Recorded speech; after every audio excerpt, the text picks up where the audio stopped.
બનાવે છે? મેગી બનાવી. મેગી કેમ બનાવે? પેલા મેગી લેવાય, પછી એમાં મસાલો નખાય. પેલા પાણી લેવાય. પેલા ગેસ ચાલુ મુકાય.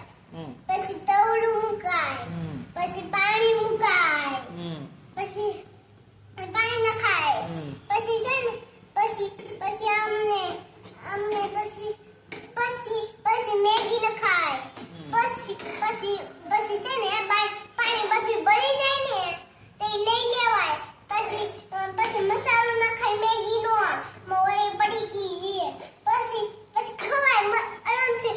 કાંટાવાળી ચમચી લઈ. કાંટાવાળી ચમચી નો તો તમે છે ને હાદી ચમચી ખાઈ લેવાય. બન ગયા અમારી